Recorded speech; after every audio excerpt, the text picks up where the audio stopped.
Qəribə üz ifadələri, çılğın rəqslə parlamentdə çıxış. Tarixi ifadə forması haka.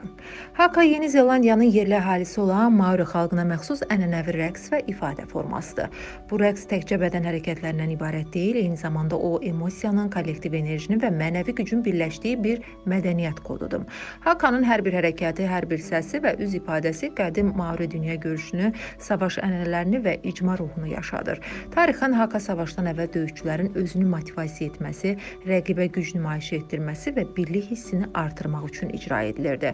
Maori mədəniyyətində müharibə çağırışı və ya müharibə qışqırığı kimi tanınan haka ənənəvi olaraq müharibəyə getməzdən əvvəl kişilər tərəfindən ifa olunurdu. Təcavüzkar üz ifadələri rəqibləri qorxutmaq üçün nəzərdə tutulmuşdu. Qışqırığın özü isə öz əhval-ruhiyyələrini qaldırmaq və qalib gəlmək üçün Tanrıdan kömək istəmək idi. Bununla yanaşı Maorilər hakadan təkcə döyüşdə deyil, həm də qonaqları qarşılarkən toy və dəfn mərasimlərində, icma toplantılarında və mühüm hadisələrdə istifadə ediblər. Yəni haka həm güc, həm də dərin mədəni hörmət ritualları ilə bağlıdır. Müasir haka hətta qadınlar tərəfindən də ifa olunur. Hakada ifaçılar bir çox başqa bədən hərəkətləri və ifadələrindən istifadə edirlər. Bunlara gözləri şişirmək, dilini çıxarmaq, ayaqları tapdalamaq və əlləri ilə bədənə şillə vurmaq daxildir. Dünyada ən çox tanınan haka kameitdir. Bu rəqs 19-cu əsrdə Maori lideri Te Rauparaha tərəfindən hazırlanıb.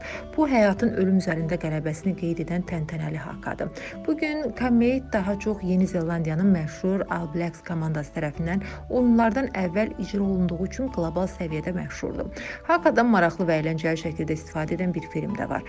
Qəzəblərin Taleyi filmində Dwayne Johnson qızının futbol komandası ilə birlikdə haka edərək öz ailə mənşəyinə hörmət göstərir. Bu səhnə həm gülməli görünür, həm də olduqca təsirli alınır.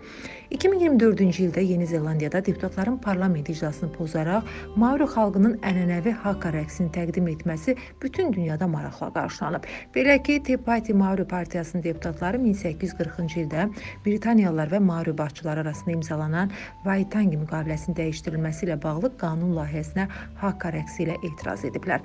Parlamentdəki haka rəqsi bütün dünyanın marağına səbəb olmuşdu. Ötən ay yeni seçilmiş deputat Oreni Kaiparada parlamentdə çıxış etmək əvəzinə Maori ritual rəqsini oynamağa qərar verib. Haka rəqsi üzündən iclas yarımçıq dayandırılır. Bugün haka təkcə Maorilərə məxsus deyil, bütün Yeni Zelandiya cəmiyyətinin milli kimlik simvoluna çevrilib. İdman yarışlarında, dövlət tədbirlərində, diplomatik görüşlərdə də hakaya rast gəlmək olur. Bir çox məktəblər və universitetlər bu rəqsi şagirdlərinə mədəni irsin bir hissəsi kimi öyrədir.